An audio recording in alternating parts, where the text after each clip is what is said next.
మాట్లాడుకుంటూ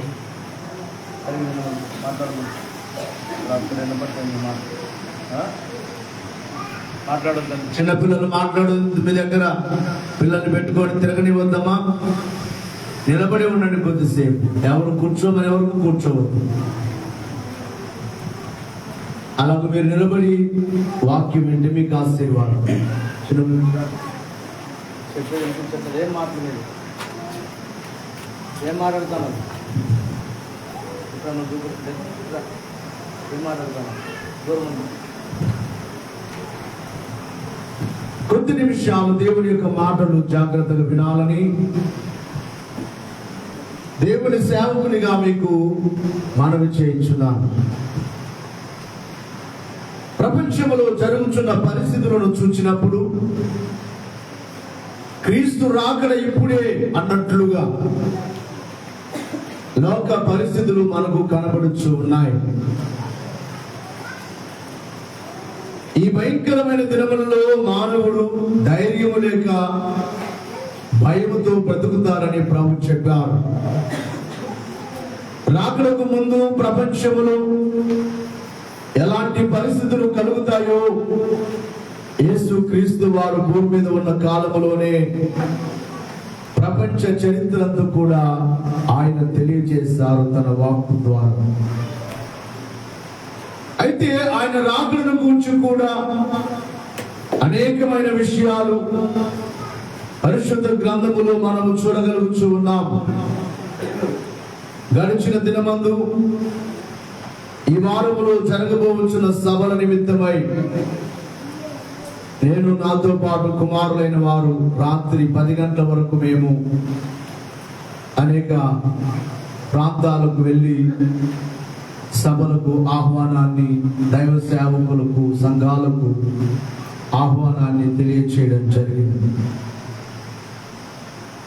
అయితే ఈ దినమున ఏ వాక్యం చెప్పాలని అవన్నీ ముగించుకొని వచ్చి కూర్చోగానే పరిశుద్ధాత్మ దేవుడు నాతో మేఘమును గురించి చెప్పమని, మేఘము అనే మాట మీద మాట్లాడమని చెప్పగా రాత్రి ఈ ప్రసంగాన్ని పరిశుద్ధాత్మ దేవుడు అందించారు. సాధారణముగా మేఘము అనగానే తెలియని వారు ఎవరు ఉండరు. ఆకాశములో మేఘములు మనకు కనబడుచు ఉన్నాయి. తెల్లగా కనబడే మేఘాలు మనకు కనబడుచు ఉన్నాయి.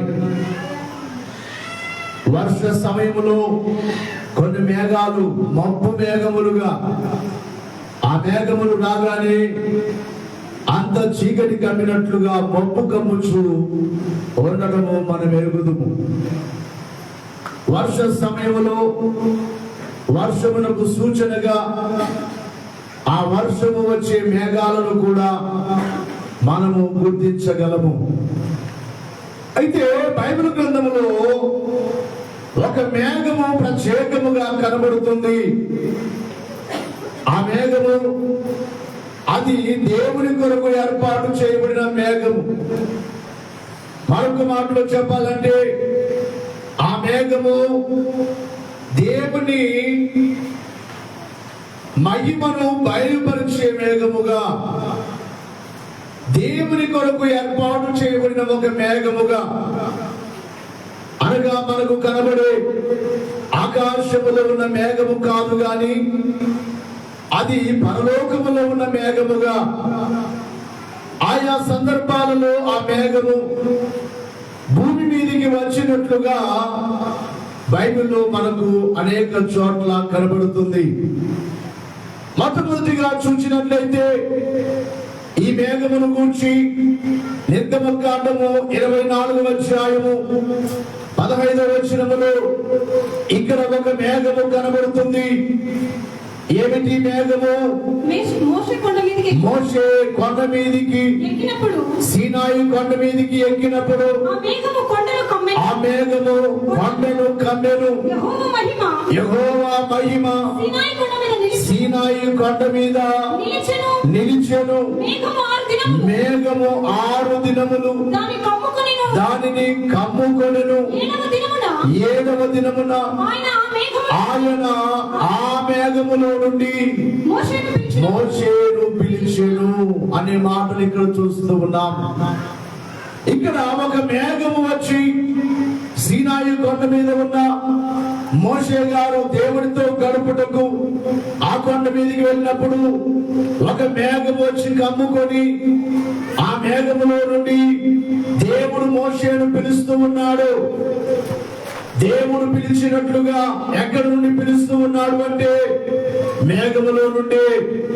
ఇక్కడ సీనాయి కొండ మీదకి దిగి వచ్చిన మేఘము మనకు ఈ వచనములో కనబడుతూ ఉంది.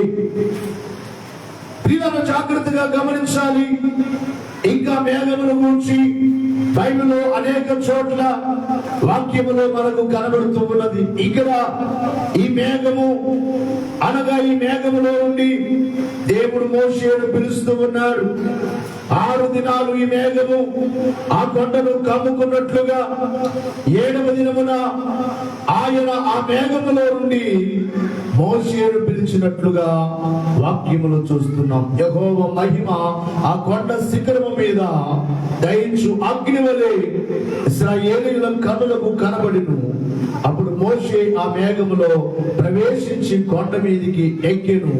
మోషే ఆ కొండ మీద రేయింబగళ్ళు 40 దినములు గడిపినట్లుగా వాక్యములో చూస్తున్నాం. కనుక ఇశ్రాయేలీయుల యొద్దకు లేక ఆ సీనాయి కొండ మీదికి మోషేను పిలుచుటకు దేవుడు ఆ మేఘములో నుండి మొదటిగా మేఘము దిగి వచ్చింది. ఆ మేఘములో నుండి దేవుడు ఆ మేఘములోనికి వచ్చి దేవుడు మోషేను పిలిచినట్లుగా ఇక్కడ ఒక మేఘము మనకు కనబడుతూ ఉంది. మోషేను మేఘములో నుండి పిలిచిన మేఘముగా ఇక్కడ కనబడుతూ ఉంది. ఇక రెండవదిగా చూసినట్లయితే 34వ అధ్యాయము నిర్గమకాండము 5వ వచనములో ఇక్కడ కూడా దేవుడు యెహోవా దేవుడు మేఘములో దిగి ఒక మేఘములో దిగి అక్కడ నిలిచి యెహోవా అను నామమును ప్రకటించెను. యెహోవా అనే నామము ఆయన పేరు ప్రకటన చేస్తూ ఉన్నారు. ఎక్కడికి దిగి వచ్చి అంటే ఒక మేఘములోనికి దిగి వచ్చి. జాగ్రత్తగా వినాలి. కూర్చుంటారా? కూర్చోండి, జాగ్రత్తగా వినండి. అందరూ కూర్చోండి, వినండి. మేఘములోనికి దిగి వచ్చి ఆయన నామమును ప్రకటిస్తూ ఉన్నాడు. ఇదిగో నా నామము యెహోవా. యెహోవా అనే నామమును ఆయన మేఘములో నుండి ప్రకటించుచూ ఉన్నట్లుగా ఈ వచనములు మనం చూస్తూ ఉన్నాం. ఇక మూడవదిగా మరొకసారి ఆయన మేఘములోనికి దిగి వచ్చినట్లుగా అదే దేవుని యొక్క వాక్యములో సంఖ్యాకాండము 11వ అధ్యాయము 25వ వచనములో చూస్తే సంఖ్యాకాండం 11:25 యెహోవా మేఘములో దిగి అతనితో మాట్లాడి అతని మీద వచ్చిన ఆత్మలో పాలు ఆ 70 మంది పెద్దల మీద వచ్చెను. కావున ఆత్మ వారి మీద నిలిచినప్పుడు వారు ప్రవచనములు చెప్పిరి గాని మరలా ప్రవచింపలేదు. 70 మంది పెద్దలను ఇశ్రాయేలీయులకు ఏర్పాటు చేసినప్పుడు మోషే దేవునితో మాట్లాడుచు ఉండగా దేవుడు యెహోవా దేవుడు మేఘములోనికి దిగి వచ్చి మేఘములో నుండి మోషేతో మాట్లాడుచు మోషేకు దేవుడిచ్చిన ఆత్మ, మోషేకు దేవుడిచ్చిన అభిషేకమును ఆ 70 మీదికి ఇతనిలో ఉన్న ఆత్మనే, ఇతనిలో పనిచేయించిన మోషేలో పనిచేయించిన ఆత్మనే 70 మీదికి పంపించినప్పుడు 70 మంది పెద్దలు ప్రవచించినట్లుగా ఇక్కడ కూడా దేవుడు మేఘములోనికి దిగి వచ్చి తన ఆత్మను పెద్దల మీదకి పంపించినట్లుగా చూస్తూ ఉన్నాం. ఇక 4వదిగా చూసినట్లయితే మరొక మారు ఆయన మేఘము కమ్మినట్లుగా నిర్గమకాండము 40వ అధ్యాయము 35వ వచనము నుండి 37వ వచనం వరకు ఇక్కడ కూడా ఒక మేఘము మనకు కనబడుతూ ఉంది. అప్పుడు మేఘము ప్రత్యక్షపు గుడారమును కమ్మగా యెహోవా తేజస్సు మందిరమును నింపెను. వచ్చెను. ఆ మేఘము మందిరము మీద నిలుచుట చేత మందిరము యెహోవా తేజస్సుతో నిండెను గనుక మోషే ప్రత్యక్షపు గుడారములోనికి వెళ్ళలేకుండా ఉండెను. మేఘము మందిరము మీద నుండి పైకి వెళ్ళినప్పుడల్లా ఇశ్రాయేలీయులు ప్రయాణమైపోయి ఇదే వారి ప్రయాణం పద్ధతి. ఆ మేఘము పైకి వెళ్ళని ఎడల అది వెళ్ళు దినము వరకు వారు ప్రయాణము చేయకుండి చాలు. ఇక్కడ ఇశ్రాయేలీయులను నడిపించిన మేఘముగా ప్రత్యక్షపు గుడారం మీదికి మందిరం మీదికి దిగి వచ్చిన మేఘముగా ఇక్కడ ఒక మేఘము కనబడుతుంది. ఏది ఏమైనా ఆకాశములో ఉన్న మేఘము కాదు గాని ఇది ఒక మహిమ మేఘముగా, ఒక ప్రత్యేకమైన మేఘముగా దేవుని యొక్క వాక్యములో మనకు కనబడుతుంది. కనుక దేవుడు దిగి వచ్చే మేఘముగా, దేవుని మందిరం మీదికి దిగి వచ్చే మేఘముగా, దేవుని ప్రజలను నడిపించే మేఘముగా ఈ మేఘము వాక్య గ్రంథములో మనకు కనబడుతుంది. ఇదంతా కూడా పాత నిబంధనలో ఇంకా చాలా చోట్ల ఈ మేఘమును గూర్చి వ్రాయబడింది. కానీ ప్రధానముగా ఒక 7 విషయాలు ఇప్పటి వరకు 4 చోట్ల ఈ మేఘమును గూర్చి మనము చదువుకున్నాం. ఇక 5వదిగా చూసినట్లయితే యేసుక్రీస్తు వారు ఈ భూమి మీదికి వచ్చినప్పుడు ఆయన భూమి మీద నివాసము చేసిన దినములలో ఒక దినమున తన శిష్యులైన వారిని ఏకాంతముగా 3 శిష్యులైన వారిని తీసుకొని యాకోబును, యోహానును, పేతురును తీసుకొని రూపాంతర కొండ మీదికి వెళ్ళినప్పుడు పేతురు గారు ప్రభుతో మాట్లాడుచున్నారు. మోషే, ఏలియాలు వచ్చి దేవునితో మాట్లాడుచున్న ఆ సందర్భంలో పేతురు గారు ప్రభుతో అంటున్నారు, ప్రభువా, ఇక్కడ మనము పర్ణశాలలు కట్టిద్దాము, ఈ కొండ మీద మనం పర్ణశాలలు కట్టిద్దాము, నీకొకటి, మోషేకొకటి, ఏలియాకొకటి పర్ణశాలలు కట్టిద్దాము అని మాట్లాడుచు ఉండగా జరిగిన కార్యం ఏమిటి అంటే మత్తయి సువార్త 17వ అధ్యాయములో 5వ వచనములో చూస్తే, త్వరగా మీరు స్పీడ్ గా క్లుప్తంగానే ముగిస్తాను. చెప్పాలంటే చాలా లోతుగా నేను వెళ్ళట్లేదు, పైగానే మీకు చెప్తున్నా. అతడు ఇంకను మాట్లాడుచు ఉండగా ఇదిగో ప్రకాశమానమైన ఒక మేఘము వారిని కమ్ముకొనెను.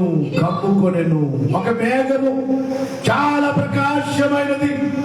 ఆకాశంలో ఉండే మేఘాలేమో తెల్లగా కనబడుతున్నాయి, మబ్బుగా కనబడుతున్నాయి, వర్షం వచ్చే సమయంలో వర్షపు మేఘములుగా కనబడుతున్నాయి. కానీ ఈ మేఘం ఎలాంటిది అంటే ప్రకాశమానమైన మేఘము. ప్రభువుతో పేతురు గారు మాట్లాడుతున్న సందర్భంలో వారిద్దరికి ఒక మేఘం వచ్చి కమ్ముకున్నది. ఆ మేఘం ఎలాగున్నది అంటే ప్రకాశమానమైన మేఘముగా రూపాంతర కొండ మీద కనబడుతుంది. చదవమ్మా. ఇదిగో ఇక్కడ ఆ మేఘములో నుండి ఒక స్వరం వినబడుతుంది. ఒక మేఘం వచ్చి కమ్ముకుంది. ఆ మేఘములో నుండి ఒక స్వరము వినబడుచున్నది. ఏమిటంటే, ఇదిగో ఈయన నా ప్రియ కుమారుడు, ఈయన యందు నేను ఆనందించుచున్నాను, ఈయన మాట మీరు వినండి, ప్రభు మాట వినండి అని ఒక శబ్దము ఆ మేఘములో నుండి పుట్టెను. కనుక గమనించాలి, మనము నిర్గమకాండములో చూసినప్పుడు మేఘములో నుండి దేవుడు మాట్లాడినట్లుగా వాక్యములో చూస్తాము. మేఘము అనేది చాలా ప్రత్యేకమైనదిగా బైబిల్ గ్రంథములో మనకు కనబడుతుంది. ఇక్కడేమో ఈ మేఘము ప్రభువు శిష్యుని కమ్ముకున్న మేఘమే. ఆ మేఘములో నుండి ఒక శబ్దము, ఈయనే నా ప్రియ కుమారుడు, ఈయన మాట వినండి అనగా ప్రభు మాట వినండి, ప్రభు మాటలు మీరు వినండి. లోకములోని మనుషుల మాటలు కాదు, వ్యర్థమైన మాటలు కాదు, పనికిరాని మాటలు కాదు, పనికి మారిన మాటలు కాదు, దేవుని మాటలు వినండి, ప్రభు మాటలు వినండి. కాబట్టి ఇక్కడ మేఘము కమ్ముకున్నది. మేఘములో నుండి ఒక స్వరము, ఒక శబ్దము వినబడినట్లుగా ఇక్కడ ఒక మేఘము మనం కనబడుతుంది. ఇక 6వదిగా చూసినట్లయితే యేసుక్రీస్తు వారు వారు చనిపోయి తిరిగి లేచి ఆయన 40 దినాలు తన శిష్యులకు కనబడ్డాడు. ఈ 40 దినాల తర్వాత ప్రభువు ఆరోహణమైపోయాడు.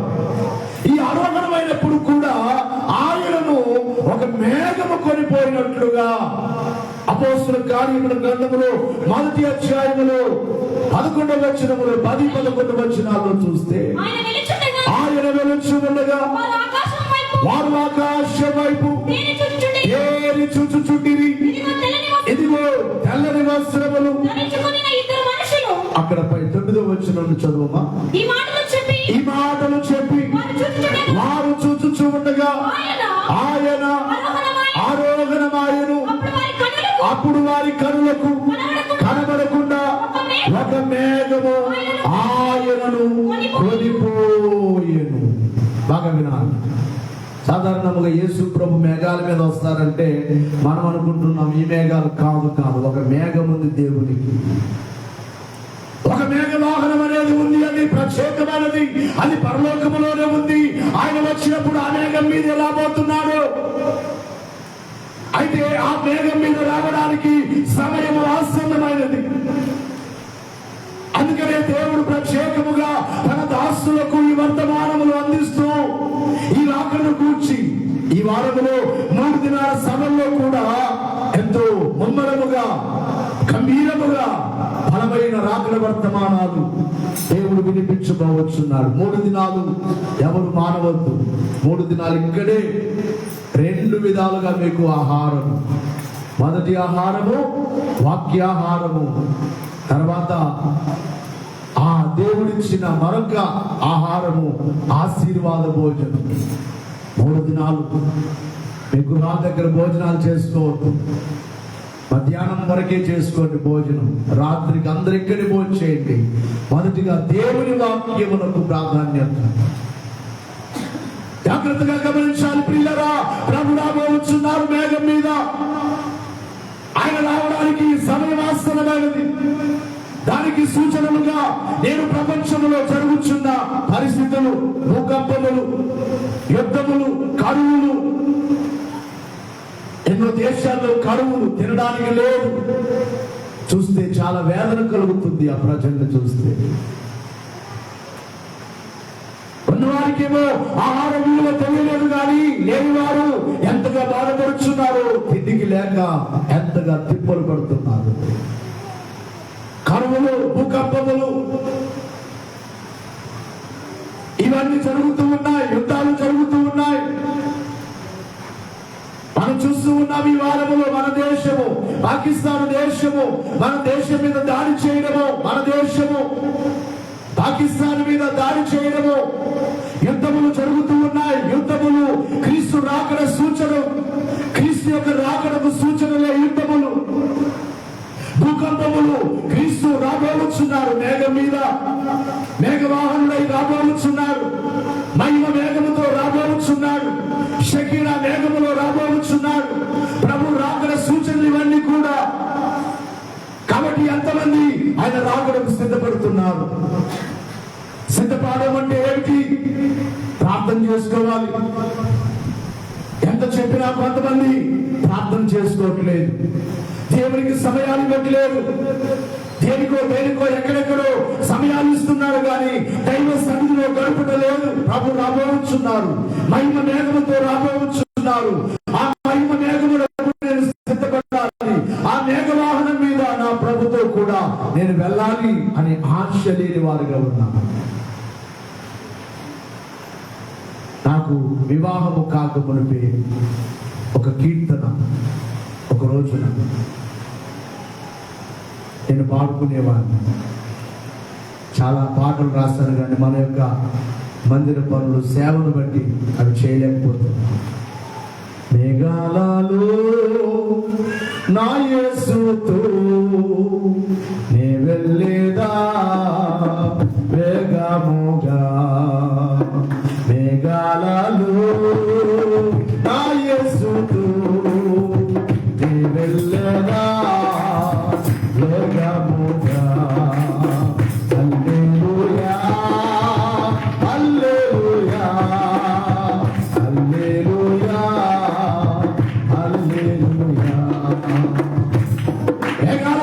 నా యేసుతో నేను వెళ్ళాలి. వివాహం కాకముందు ఈ పాట రాయడం జరిగింది. మేఘాలలో నేను వెళ్ళిపోవాలి, నా యేసుతో వెళ్ళిపోవాలి. ఆయన మేఘం మీద రాబోతున్నాడు, మహిమ మేఘం మీద రాబోతున్నాడు. కాబట్టి ఆయన మేఘం మీద వచ్చుచున్నారు అనే మాటలు బైబిల్లో మనకు చాలా చోట్ల కనబడుతుంది. ఆయన రాకను కూర్చిన మాటలు లూకాసు సువార్త 21:27 ప్రకటన గ్రంథం 1వ అధ్యాయం 7వ వచనములో అప్పుడు మనుష్య కుమారుడు ప్రభావముతోను మహామహిమతోను మేఘారూఢుడై వచ్చుట చూచి చూతురు. ఇవి జరగనారంభించినప్పుడు మీరు ధైర్యము తెచ్చుకొని మీ తలనెత్తుకొనుడి, మీ విడుదల సమీపించుచూ ఉన్నది. ఇవి జరగాలి. ఇవి జరుగుతూ ఉండగా ఆయన మేఘం మీద రాబోతున్నాడు, మేఘారుడే రాబోతున్నాడు. ప్రకటన గ్రంథం 1వ అధ్యాయము 7వ వచనములో ఇదిగో ఆయన మేఘారుడై వచ్చుచున్నాడు. ఇదిగో మనం ఇక్కడ రాసాము కదా, ఇగో అతను మేఘములొందిగే బరుతానే, మేఘముల మీద రాబోతున్నాడు. ప్రతి నేత్రము ఆయనను చూచును, ఆయనను పొడిచిన వారు చూచెదరు. భూజనులందరూ ఆయనను చూచి రొమ్ము కొట్టుకుంటున్నారు. అవును, ఆమేన్. పొడిచిన వారు ఆ దినమున ఉన్నారు, కానీ నేను కూడా పొడిచేవారు ఉన్నారు. చాలా సార్లు నేను చెబుతూ ఉంటాను, క్రీస్తు ప్రపంచానికి మేలు చేశాడు. క్రైస్తవ సంఘము ప్రపంచములకు మేలు చేసింది, కానీ మేలు చేసిన క్రీస్తునే, మేలు చేసిన క్రైస్తవ సంఘాన్ని పొడిచేవారిగా ఉన్నారు. ఆయనను పొడిచిన వారిని చూచెదరు. ఆయన మేఘాల మీద వచ్చినప్పుడు ఆయనను పొడిచిన వారిని చూచెదరు. భూజనులందరూ ఆయనను చూచి రొమ్ము కొట్టుకుంటారట, గుండెలు బాదుకుంటారు. ఎందుకు? అయ్యో, మేము నమ్మలేకపోయామే, మేము క్రీస్తును నమ్మలేకపోయామే, ఆయన నిజదేవుడిని నమ్మలేకపోయామే, ఆయన సృష్టికర్తని మేము గ్రహించలేకపోయామే, ఆయనే పాప పరిహారకుడని, లోక రక్షకుడని మేము గ్రహించలేకపోయామే. అయ్యయ్యో, ఎంతో మంది దైవ సేవకులు దూరం ఊదినట్లుగా తన యొక్క వాక్కు మా చెవుల్లో గింగురు మనం వినిపించినా కూడా మేము వినలేకపోయామే అని గుండెలు బాదుకుంటారట. ఈ రోజున నమ్మని వారందరూ, ఈ రోజున వాక్యములకు లోబడని వారందరూ, ఒకవేళ నీవు కూడా దేవుని వాక్యములకు లోబడకపోతే, నీవు కూడా దేవుని రాకడకు సిద్ధపడకపోతే, రేపు రొమ్ము కొట్టుకునే గుంపులో నీవు కూడా ఉండవలసి వస్తుందేమో. జాగ్రత్త. మనం ఎవ్వరు ఉండకూడదు. అందుకే 3 దినాలు సభల్లో అట్టి ఉజ్జీవము, అట్టి అభిషేకము, అట్టి బలమైన కార్యము దేవుడు జరిగించబోచున్నాడు. 3 రాత్రులు ఎవరు కూడా పోగొట్టుకోవద్దు, ఎవరు కూడా మీ గృహాల దగ్గర ఉండొద్దు. ఇప్పుడు పాంప్లెట్లు మీకు ఇవ్వడం జరుగుతుంది. 10 మందికి ఆ పాంప్లెట్లు పంచండి. ఒక్కొక్కరు ఒక 5 మందికైనా పంచండి, 7 మందికైనా పంచండి. రమ్మని పిలవండి. క్రీస్తు యొక్క రాకడకు ఆహ్వానించండి, రాకడ సభలకు. అలాగే మీ అందరికీ చెప్పే మాట, తప్పకుండా ప్రార్థన చేయండి. ఒక్క పూటైన ఉపవాసం ఉండి ఈ రోజు నుంచి 3 రోజులు ప్రార్థించండి. అలాగే గమనించాలి, మీ అందరికీ చెప్పే మాట, సమయానికి రండి, సమయానికి వచ్చి దేవుని సన్నిధిలో పాల్గొనండి. అలాగే సెల్ ఫోన్ లో ఆ పాంప్లెట్ ను అన్ని ఫోన్లలో, అన్ని యొక్క గ్రూపుల్లో షేర్ చేయండి. ప్రతి ఒక్కరు దేవుని సువార్తలో పాలు పొందండి, దేవుని దీవెనలు పొందండి. ఎందుకంటే ప్రభు రాబోతున్నారు. నువ్వు రాకకు సిద్ధపడకపోతే రేపు రొమ్ము కొట్టుకోవలసిన గుంపులో ఉంటావేమో. ఇక చివరి మాట, తెస్సలోనిక పత్రికలో 4వ అధ్యాయం 17వ వచనములో వ్రాయబడిన మాట ఏమిటంటే, ఆ మీదట ఆర్భాటముతో, ప్రధాన దూత శబ్దముతో, దేవుని పూరతో పరలోకము నుండి ప్రభు దిగి వచ్చును. క్రీస్తునందు మృతులైన వారు మొదట లేస్తారు. ఆ మీదట సజీవులమై నిలిచి ఉండు మనము వారితో కూడా ఏకముగా ప్రభువును ఎదుర్కొని మేఘముల మీద కొనిపోబడుదుము. ఎలా కొనిపోబడతాం? గట్టిగా చెప్పాలి. ప్రభువు దిగి వచ్చే మేఘమే, ప్రభువు కొనిపోయిన మేఘమే. ఆయన పలుమార్లు ఆ మేఘంలోనికి దిగి వచ్చి మాట్లాడిన మేఘమే. అలాగుననే ఇశ్రాయేలీయులను నడిపించిన మేఘమే రేపు మనలను కొనిపోవడానికి రాబోతుంది. మధ్య ఆకాశంలోనికి ఆయన మేఘం మీద రాబోతున్నాడు. ఆ మేఘం మీద మనల్ని ఏం చేస్తారట? కొనిపోవును. మేఘముల మీద కొనిపోబడుదుము. ఎంతకాలం ఉంటామట?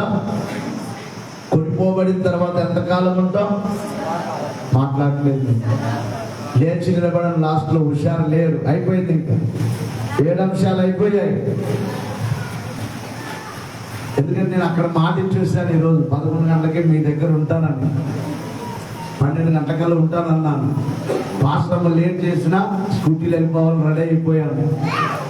పోయిన వారం బండిలో వెళ్ళేందుకు, అక్కడి నుంచి బండిలో వెళ్ళేందుకు ఎండకు నాకు కొంచెం ఇబ్బంది అయిపోయింది. కింద పడిపోయేంత పరిస్థితి అయింది. అయినా నేను వాక్యం అయ్యేంత వరకు కూర్చోలేదు, అలాగే మాట్లాడాను. అంత అయిపోయిన తర్వాత అందరికి ప్రార్థన చేసిన తర్వాత ఇక భోజనం కూడా చేయలేదు. భోజనం పెట్టాను, నాకు తినడానికి శక్తి లేదు, కూర్చునేకి శక్తి లేదు. భోజనం కూడా చేయలేదు. నాకు భోజనం వద్దు, కొంచెం మజ్జిగ తెచ్చివ్వండి అన్నా.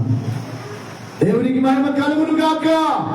ఈ కడవరి దినములలో క్రీస్తు రాకడ కొరకు మనందరం పని చేయాలి, ప్రయాసపడాలి, ప్రభు రాకకు సిద్ధపడాలి.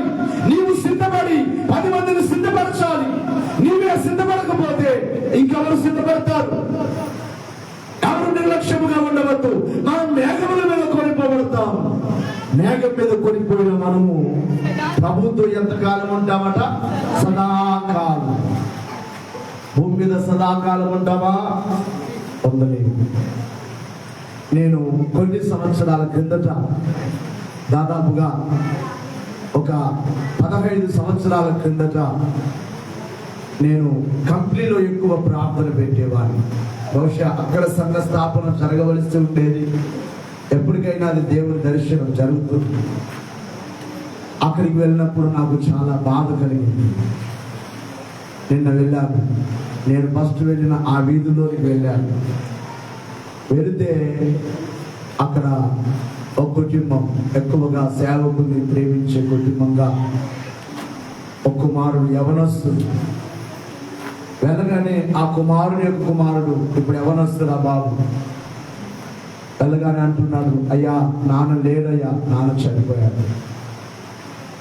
ఇక్కడ కురుగోల్లో స్టార్ట్ చేసిన తర్వాత నేను అక్కడ సేవ ఆఫ్ చేయడం జరిగింది. అలాగే వెళ్ళుంటే బాగుండేది. నాన్న లేడయ్యా అనగా నాకు చాలా బాధ వేసింది. ఏమైంది బాబు? యాక్సిడెంట్ వచ్చాడు.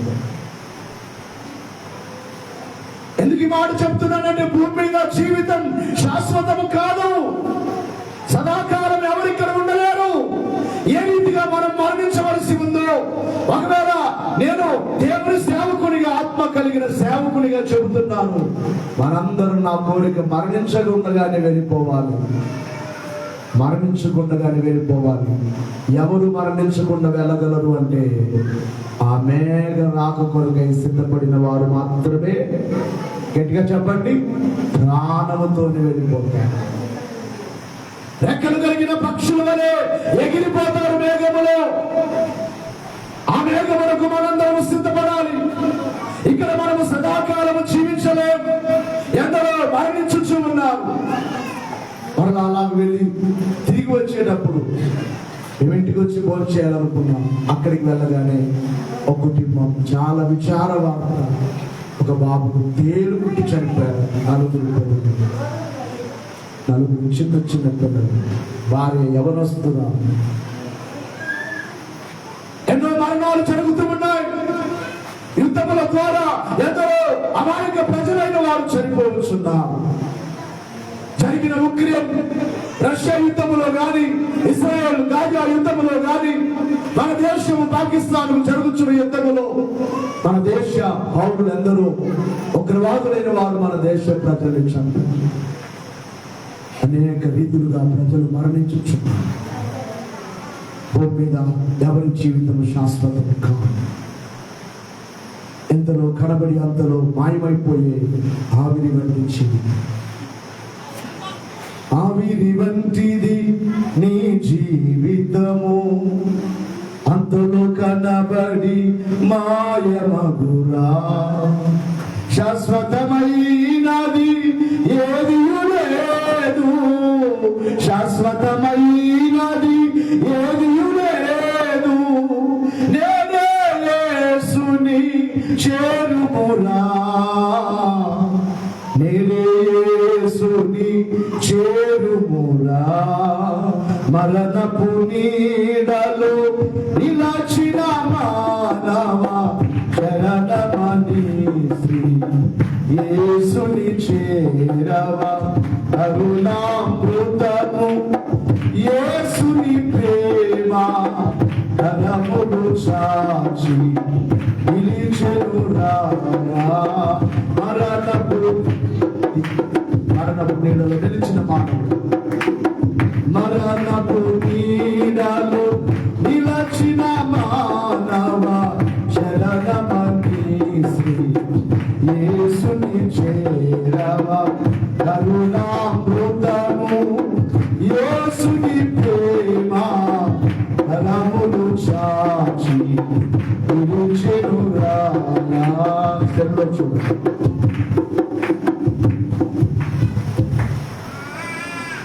చక్కగా చిన్నతనంలో ఆవిరి వంటిది నీ జీవితము, అంతలో కనబడి మాయమగురా. ఆవిరి ఇది నీ జీవితము, అంతలో కనబడి మాయమగురా. శాశ్వతమైనది ఏది లేదు, శాశ్వతమైనది ఏది లేదు. నేనే యేసుని చేరుమురా, నేనే యేసుని, నేనే యేసుని చేరుమురా, నేనే యేసుని. ఆగదు మరణం నీ నీ కోరికపై, తెలియదు నీకు నీ మరణాదినం.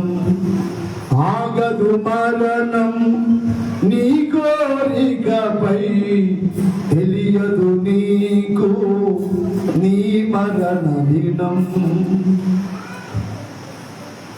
బాంధవ్యాలిలా తెగిపోవునుగా, బాంధవ్యాలిలా తెగిపోవునుగా. ఎవరు నీ తోడు రారు గదా, ఎవరు నీ తోడు రారు గదా. ఎవరు నీ తోడు రారు గదా, ఎవరు నీ తోడు రారు కదా. ఇంకొక చరణం ఉంటుంది, అందులో మనం చూడండి. ఎవరు నీ తోడు రారు. నీకెంత ఇష్టమైన వారైనా వెళ్ళేటప్పుడు అక్కడే వెళ్ళాలి. బంధువులున్నా, భర్తున్నా, భార్య వెళ్ళిపోయిందంటే ఒంటరిగానే వెళ్ళిపోవాలి. భర్త వెళ్ళిపోయినా ఒంటరిగానే వెళ్ళిపోవాలి. పిల్లలు వెళ్ళిపోయినా ఒంటరిగానే వెళ్ళిపోవాలి. మన దేశం కొరకు బార్డర్లో పోరాడుచు చనిపోయిన సైనికుడు అనంతపురం దగ్గర ఆ కుమారుడు ఒక్కడే, ఆ తల్లిదండ్రులు ఇద్దరు అంటున్నారు ఒక్కడేనయ్యా బాబు. ఎంత వేదన. అది దేశము కొరకు చనిపోయాడనే ఒక సంతోషము. ఎవరు తోడు రారు. మరణం వచ్చిందంటే ఎవరు తోడు లేరు. ఎవరికెవరు భూమి మీద ఉన్నప్పుడే అయినా కూడా ఈ భూమి మీద బంధుత్వాలు సరిగా లేవు. ఇప్పుడు ఆ బాంధవ్యాలు సరిగా లేవు. ఇప్పుడు స్వార్థముతో ఉన్నాయి, భేదములతో ఉన్నాయి, కక్షలతో ఉన్నాయి, అసమాధానముతో ఉన్నాయి. ఏది ఏమైనా కూడా మరణం నీ కోరిక మేరకు ఆగదు అని భక్తులు పాడుతున్నారు. నీ కోరిక మేరకు ఆగమంటే 100 ఏళ్ళైనా 200 ఏళ్ళైనా మరణం వస్తుందంటే ఏమంటాం? అమ్మా ఏమంటామయ్యా? ఆగు, ఇప్పుడే వద్దంట. ఆగదు మరణం నీ కోరికపై, తెలియదు నీకు నీ మరణ దినం. తెలియదు నీకు నీ మరణ దినం. దేవునికి మహిమ కలుగును గాక, దేవునికి స్తుతి కలుగును గాక.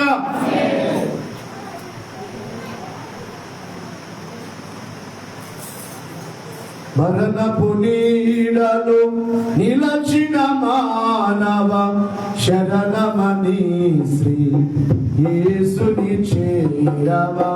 కరుణామృతము యేసుని ప్రేమ కరములు చాచి పిలిచెను రారా.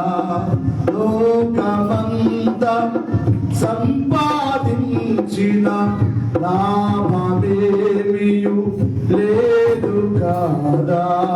లోకమంతా సంపాదించిన లాభమేమి లేదు కదా. మన్నే కదా ఇలా నీ శరీరము, మన్నే కదా ఇలా ఈ శరీరము. మరలా మన్నై పోవునురా, మరలా మన్నై పోవునురా, మరలా మన్నై పోవునురా, మరలా మన్నై. లోకమంతా సంపాదించి ఎంత ధనము సంపాదించిన, అందుకే నీ ధనము దేవుని కొరకు ఉపయోగపడాలి. బహుశా సభలు పెడుతుంటే మాకు భారమైపోతుంది అనుకుంటున్నారా? దయచేసి అలాగా అనుకోకూడదు. ప్రతి ఒక్కరు నీ ధనము దేవుని కొరకు ఉపయోగపడాలి, నీ సంపాదన దేవుని కొరకు ఉపయోగపడాలి. ఎందుకంటే నీవు లోకమంతా సంపాదించినా నీకు శాశ్వతమైనది ఏది లేదు. పోతే రేపు ఏమైపోవాలంట? మన్నే కదా, మన్నే కదా ఇలా ఈ శరీరము, మన్నే కదా ఇలా ఈ శరీరము.